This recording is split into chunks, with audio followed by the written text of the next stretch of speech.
you do that?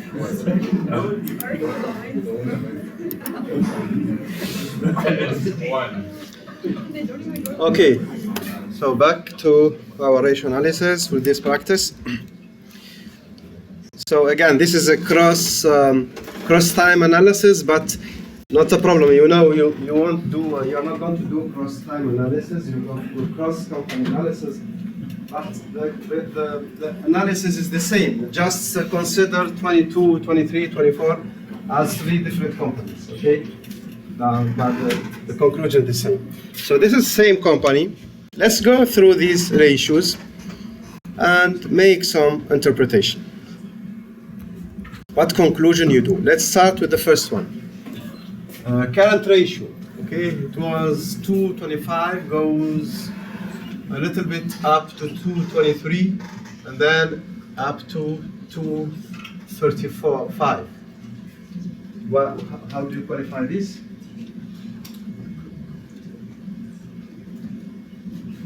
This is the current ratio. What interpretation? How do you improvement, acceleration? What is going on? Improvement. Okay. So we can say the slight improvement of the ability of this company to do what?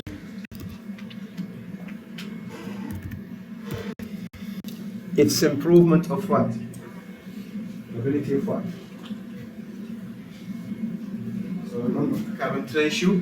Okay, maybe you need to see to remember what is the ratio. So this is how the current ratio is total asset divided by total current asset divided by total current liability.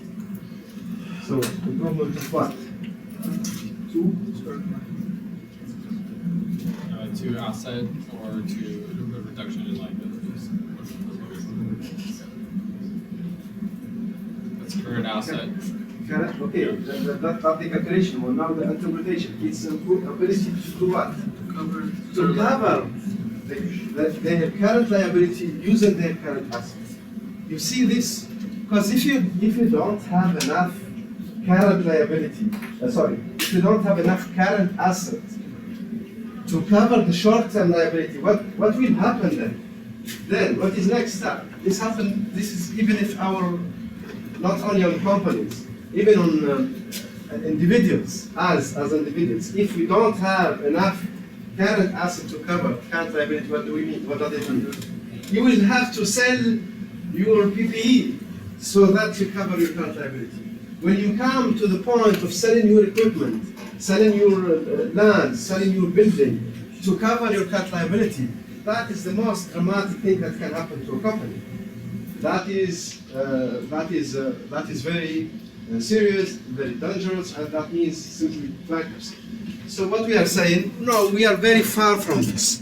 We are very far from being able, from being obliged to use my non-current asset to cover my current liability. Because, listen, your asset is current plus non-current. If you don't have enough current to cover the liability, it simply means that you will have to sell your non-current. What does it mean, selling your non-current? Selling your equipment, the equipment you are using to generate revenue, which means you won't be able to generate enough revenues in the future, which means you are going to bankruptcy.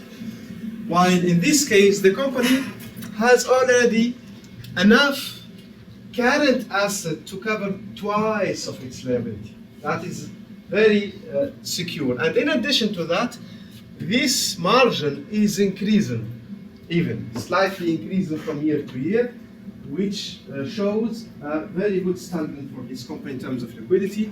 So slight improvement of the ability of this company to cover its current liability with its just using current assets. Okay? Slight improvement of the ability company to do what?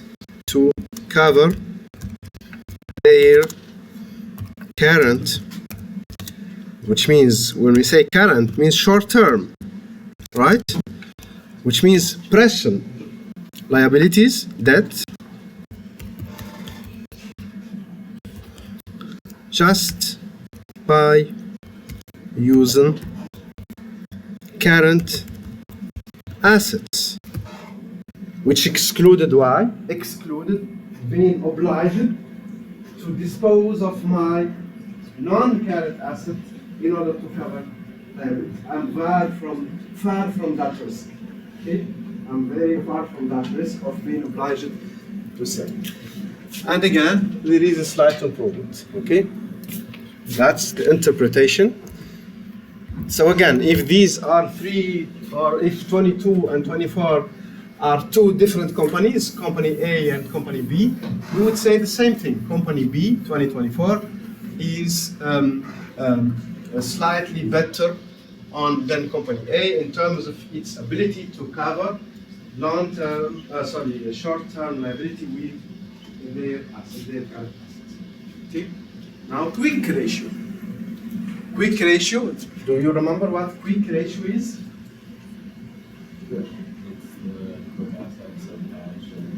Yeah, the quick asset.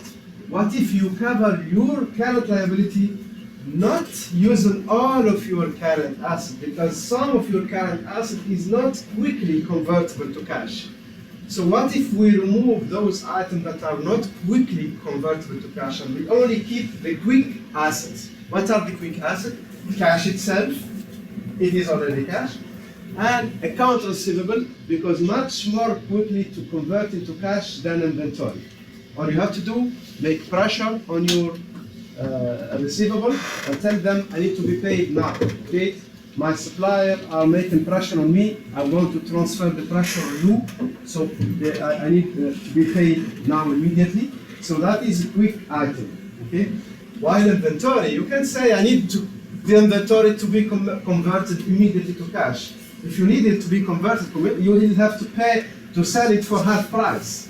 If you are willing to sell it half price, at that time it will be quickly convertible to cash. But at that cost, it won't be quickly convertible. You will have to wait until the market has a demand on it. Okay? Which means inventory is not a quick item. What is quick item in the current asset is cash and receivable. Now, if you look at this, so their quick ratio, it goes up from 0.88 to 0.96. How do you qualify this? Improvement. Obvious improvement. We are almost one. So it means in 2024, we can almost cover all of our current liability. It is close to 100%, right? 100% means with your quick asset only, you can cover almost all of your liability, which is very good, of course. So, and even we cannot say it is slight. Now, improvement is relatively good, even not really non-significant. Significant increase from 0.88 to 0.96. When you compare it to this, it is much. It is really a respectful improvement. So here, improvement. We can even call it significant improvement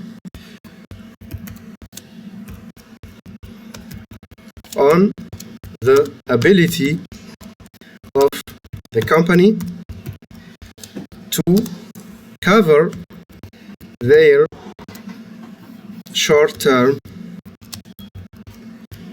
liabilities only using their quick assets, which means quickly convertible to what? To cash. That is what? Cash itself plus account receivable. Okay? So this is the interpretation for this. Then, a receivable turnover. I usually prefer, whenever it is a turnover, I usually, and I recommend you to do it, always convert it into days. So this is, the result is times the receivable are renewed 10 times a year. Okay, it is more easy to understand in terms of communicability to communicate your conclusion. When you convert this into days, it will much more clear and more easy to understand. So to convert these times to days, simply divide 365, the number of days of the year, by the number of times. Okay. So receivable turnover converted. So this is the receivable turnover, and this will be the receivable turnover converted to days. Okay. To do the conversion, simply 365, the number of the day per year, divided by the ratio. So almost 34 days. Okay.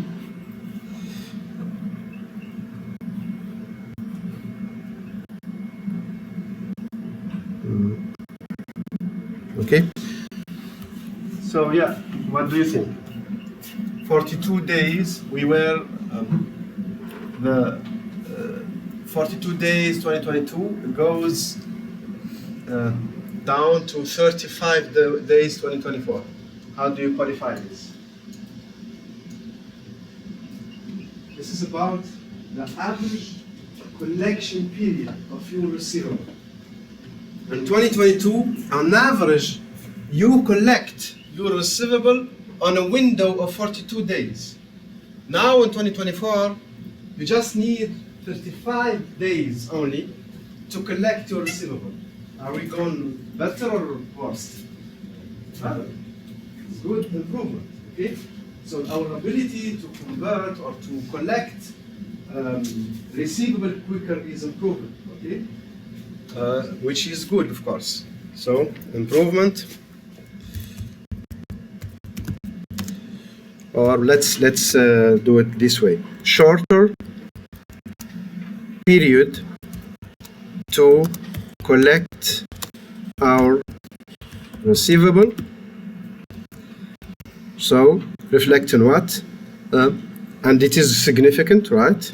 1 week, right? From 42 to 37 to 35. So we go from 6 weeks to 5 weeks, right? So we gained 1 week, one complete week to get to collect. So shorter period to collect receivable. Okay, I can add this 1 week less. 1 week less. So shown what? An improvement of the conversion of the receivable into cash. Now, the company is much better performant, is better successful in converting their receivable into cash. Because now they take just 6 weeks. They used to take 6 weeks, and now they only take 5 weeks to convert the receivable into cash, which is good, and good reflects good management. Next one is debt to equity ratio. And the debt to equity, remember, numerator is the total debt, liability, including current and non-current, that is the numerator, divided by shareholder equity. Now, it used to be, you can see there is a huge change. 2020, this is 22, right? 2022, it used to be almost 50%, 60%, 0.85. It goes up to 0.88. Good news or bad news? Bad news. So we have much more debt than before. Okay? We used to have debt slightly higher than half of the shareholder equity. Now we are almost close to 100%, right? We have almost as much debt as equity, which is not good. Okay?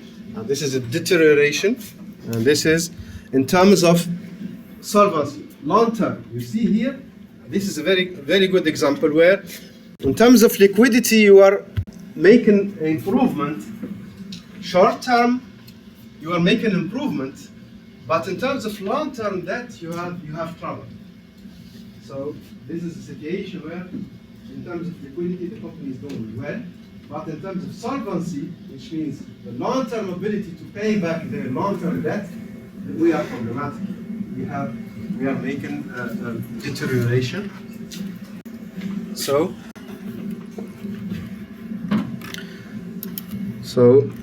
I would say significant deterioration of the coverage of liabilities by shareholder equity, or also deterioration on the long-term solvency of the company, or also, if you like, deterioration or decline on the ability of the company to pay back their long-term liabilities. Okay, this is what we can see here. Return on assets. Return on assets, how is it calculated? Numerator sales, denominator total average assets. Okay, return on asset, profitability, return on assets. On the numerator, the net earning, and the denominator, the average total assets. Again, you understand why average, because the numerator comes from the income statement, the denominator total asset comes from the balance sheet. In order to compare apples with apples, we have to convert the denominator in a number that reflects a period instead of a specific day. That's why we calculate the average total asset on the denominator. Numerator is the net earning. Okay. So what is your, which means what? How much earning is the company able to generate with their asset? Using the asset, so why do we use their asset? To maximize the earning, right? So the ability to generate revenue from the good use of their asset. That ability, it goes from down, all right? We are 22 here and then 24. So from 9, almost 10% on 22 to almost 5% on 24. Almost 10% of our asset would be generated in terms of earning, net earning. That was in 22. Now with the total asset, we can only generate 5% of the asset as an earning. How do you qualify this? And the change is dramatic, right? 10 to 5 drops to the half. Is this good news or bad news? Clearly, very bad news. Okay? Huge deterioration of the ability of the company to generate earning from the use of your assets, their asset. Okay. So this is the return on asset. So dramatic decline on the ability of the company to generate profit from the use of their assets. Okay, and that is really dramatic. So it goes from almost 10 to almost 5. So decline by to the half. So up to the almost up to the half.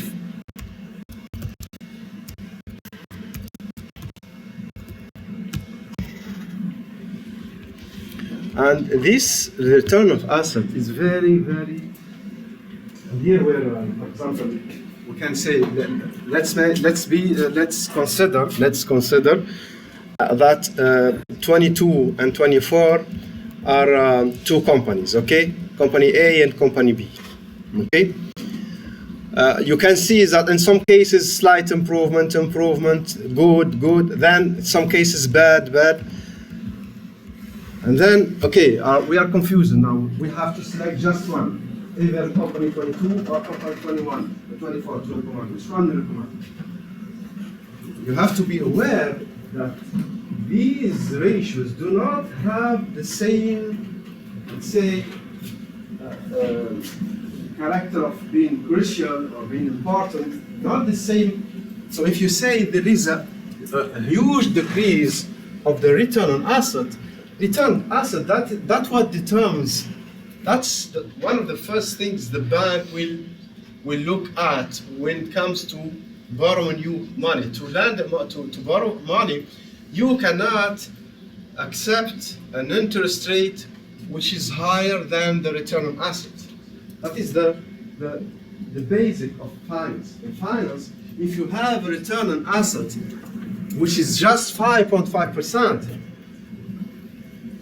any interest rate, any loan contracted at an interest rate higher than 5% is completely a disaster for you. You should never get or borrow money on an interest rate which is higher than your return on asset. That simply means in 2022 they were able to borrow money up to 9%. Up to 9% interest rate is still good because the 9% is lower than the return on asset. But 2024, now they cannot afford any loan for which the interest rate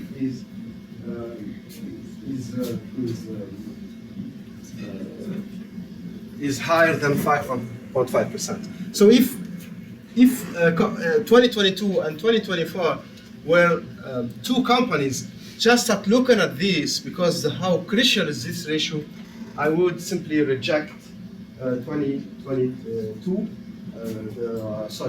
this one, 2024, and consider that 2022 is much better company, even if most of the other ratios, the conclusion is different. Because this is the kind of judgment you have to do. At the end of the day, you will calculate 11 ratios, 10 or 11 ratios. So if 9 of them are in favor of Company A and just 2 in favor of Company B, the decision may be easy. But if 5 or 5, 6, that requires a judgment and discussion between you and arguments. And then you have to support your argument based on which ratio is more crucial than which one. How about the gross margin? Gross margin, it goes down from 18% to 8%. And how is this gross margin calculated? So it includes the cost of goods sold and the net sales. On the numerator, gross profit, which is sales minus cost of goods sold. Numerator, gross profit. What is gross profit? Sales minus cost of sales, divided by net sales.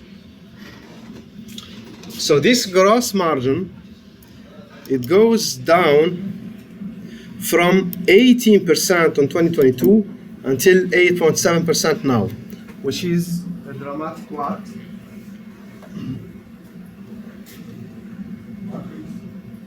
Yeah, decrease, but good news, bad news. So please avoid the increase on your report.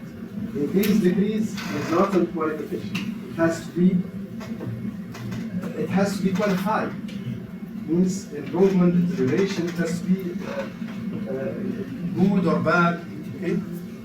Yeah, there is a decrease, but I don't need an accounting expert to say that 18, going from 18 to 8 is a decrease.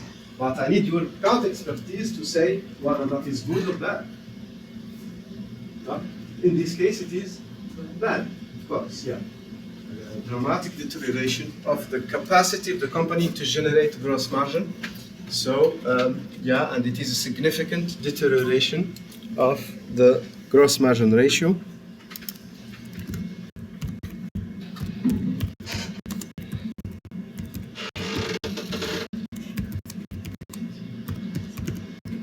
capacity of the company to generate gross margin. What else can we conclude of this? So 18%, almost 20% of the net income was on the gross margin. So the other conclusion we can see here, this decline, it also, because the 18% it comes from the operation, the core business. You are here to sell. You are first here to sell, okay?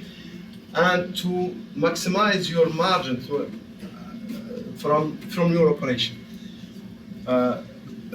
That decline also means that your net income now doesn't come essentially or from your core business. It comes from other revenues, from non-core business activities, accessory activities. Profit margin. Profit margin, there is a decline. Also profit margin. So the way it is, the net profit margin is the net earning divided by the net sales. Net earning divided by net sales. It goes from almost 7% to almost 4% decline. Decline of the profit margin. Net earning, the bottom of your income statement, divided by the top, the highest, the first item in your income statement. The first item in your income statement is the net sales, the sales, right? And then you subtract all the expenses until you get to the net income. So this ratio is the bottom of the income statement divided by the top of the income statement, which simply means what remains from the total sales of the period, what is the percentage of what remains after covering all expenses, including tax. In 22, it remains almost 7%. 2024, it remains almost 4%. What do you conclude? Good news, bad news? Bad news, deterioration, decline, deterioration, yeah. But still, there is some good news in this. If you compare the decline on the gross margin with the decline on the profit margin. Look at this. This is a really huge decline. We go from 18% to 8%. Half of it. It is declined by almost 50% or even more. While here, from 7 to 4, there is a decline, but less serious or less less dangerous than the decline here. So we have a big problem in terms of operation, but we still have some control on the deterioration of our net profit. Okay, so significant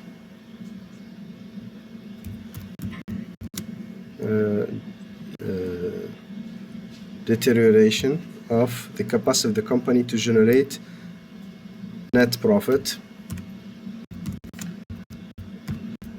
Okay,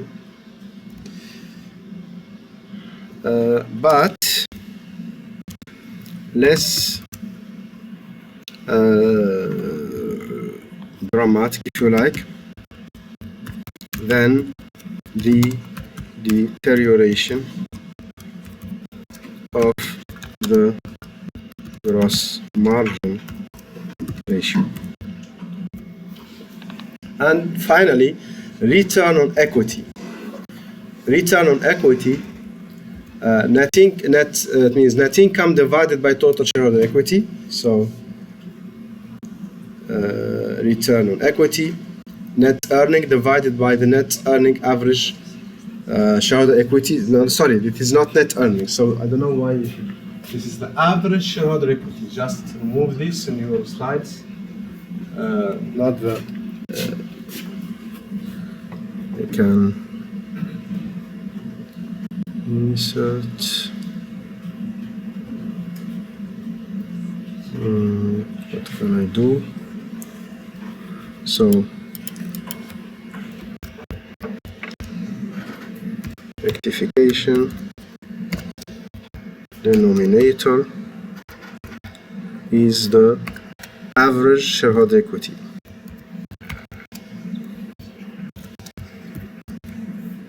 Okay, so of course, again, you know why it is average. So return on equity,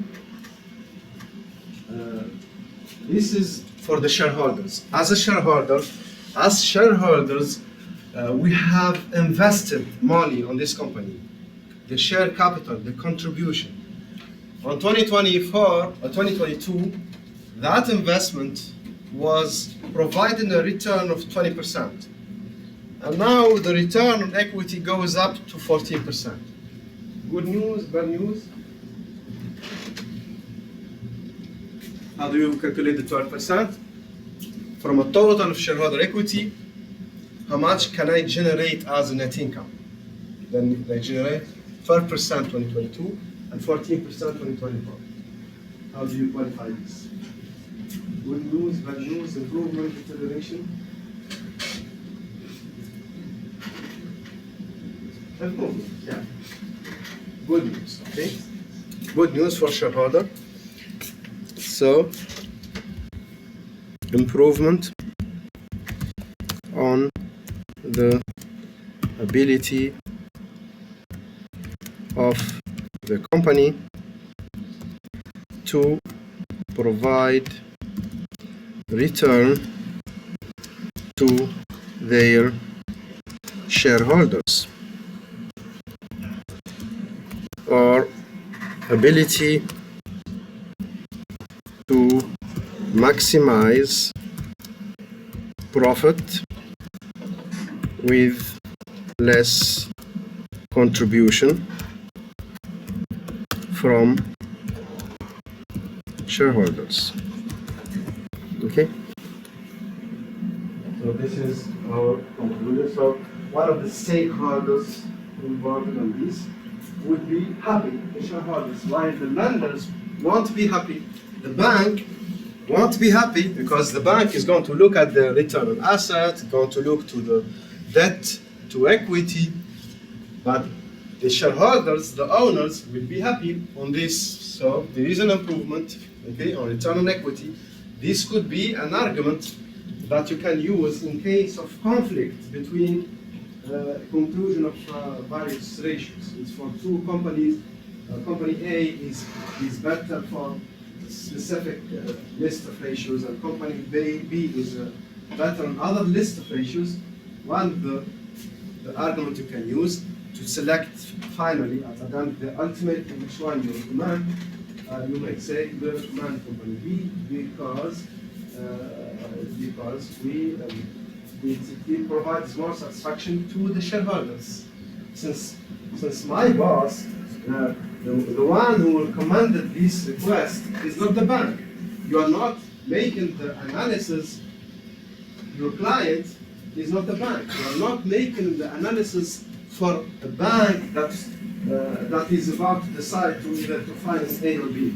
You are making the analysis to what? To a fund trust, which means shareholders, to investors, those who are making investment in the company. Then, shareholders as a stakeholder is more salient stakeholder than the other. That will help you to decide which ratios you decide to include and you use to support your final decision and your final recommendation to your client. Okay? Any question? So I hope with this your mandate becomes much more clear. I know from the beginning of the semester we're talking about project selection, groups, teams, and you may ask yourself why all of this? That's why. That's the outcome we are expecting. So in your groups, you have already selected these companies, identify your financial statement. Now you have all the tools to start doing calculation, and then after that interpretation. Again, I recommend that you calculate everything and then you select the most telling, the most significant ratios, so that you will reach your reliable and make your final conclusion, your final recommendation. Okay, so I wish you good Thanksgiving and break, and then good success on your exam next week.